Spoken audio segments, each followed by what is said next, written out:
A year ago, when I started this project, I never imagined that it would turn into what it did. Working on this deck of cards for me has been therapeutic beyond words. I don't work on this very often, and to this date, I only have 12 cards completed and 15 also in progress, but the number is irrelevant. When I first started this project, I intended to create a collage/art style oracle deck that was inspired by my interpretation of traditional cards and melding tarot concepts with magic 8-ball imagery and the elements and various other oracle-like concepts, and really compiling a visual language for the different ways that I interpret things throughout my life. And while there's definitely value in a project like that, it felt very forced. It felt very masculine energy, and it wasn't until I stopped forcing myself to try and produce these cards and moved into allowing myself to let them come out and be whatever they wanted to be, that my experience with this project truly took off and morphed into what exactly it is for me today.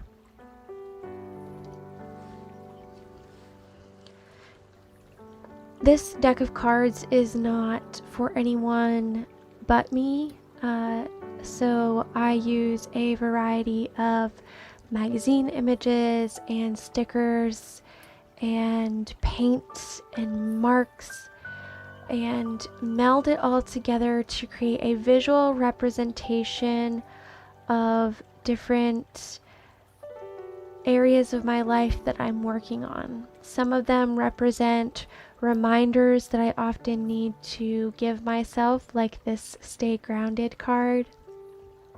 I have shadow work cards like the one you see there with the apple on it in the red, that where I'm working through some type of associations that I have with that color and trying to transmute them and transform them into something more positive. I have cards that are past lessons that I've learned, either about myself or about others.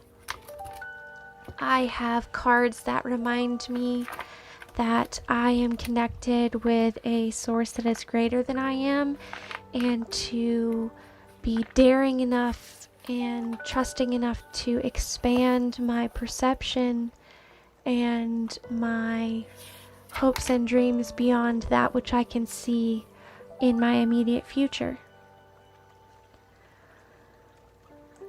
Working on these cards, like I said before, is an experience like no other.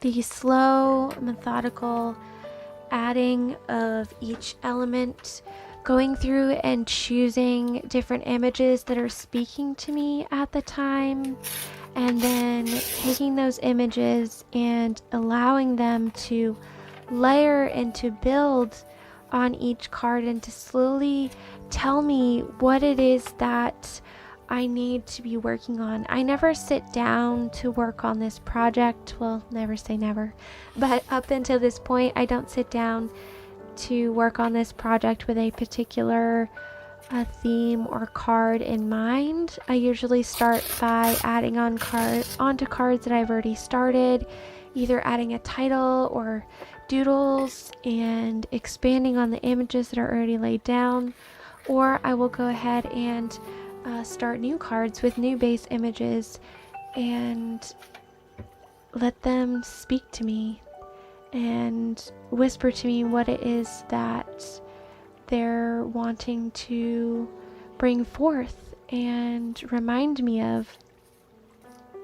And oftentimes, even if I don't really quite understand at the beginning of the process, like with this flamingo card here, I had no idea what this was even going to mean. By the end of it, the image was really speaking to me, and kind of showed itself as to what it was trying to tell me. And it was really just kind of my higher self speaking self-love to me, basically, which is kind of represented by the pink there, and also the lady looking down onto the other tiny lady on her hand there. And I, of course, never, like I said, want to reproduce these cards because they are made with other people's artwork and things like that. So it's not something that I'll be selling, but I don't feel the need to do that. And I love that I don't feel rushed to work on them. And I often don't even pick them up to use them like you would a traditional deck per se. I just let them be and speak when they want to speak and be silent when they want to be silent.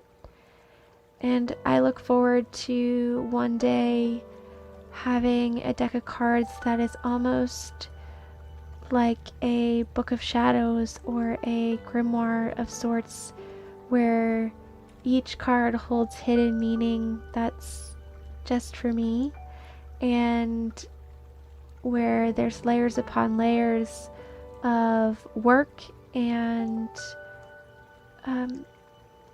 emotional release and wisdom on each card for me to reflect back on as time goes on. And sometimes the card starts out as one thing and ends up being another.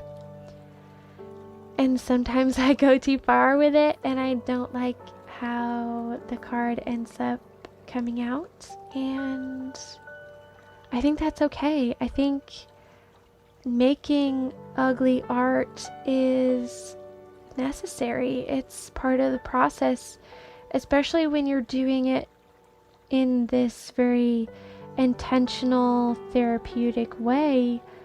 Sometimes the mess speaks louder than the perfect cards that we end up putting together. So I encourage you, if you are working on anything like this, or if you have felt called to work on anything like this, that my sharing of my experience has helped you in some way and given you a little insight into just one of the ways that you can approach something like this and how beneficial it can be for you and your journey.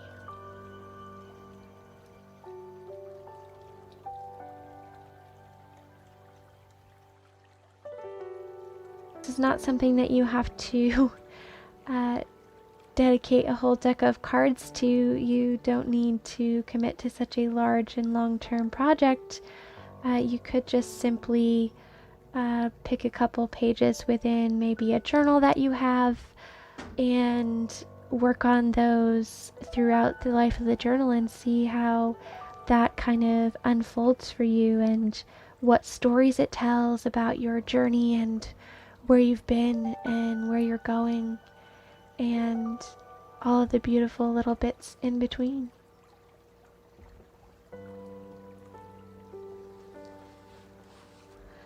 I look forward to continuing seeing how this process evolves as my deck evolves. I do have some ideas for future cards, but I'm not rushing myself. And I often don't film these sessions because they are indeed very personal, but I hope that you enjoy the next few minutes of quiet creativity. Allow yourself to get lost in the sounds and the silent musing energy, and I hope that this video has blessed you and brought you a bit of peace into your day if you were in need of that. And with all that being said, I look forward to reading your comments and hearing about your thoughts and experiences related to this topic. And I will see you guys again soon. Take care, guys.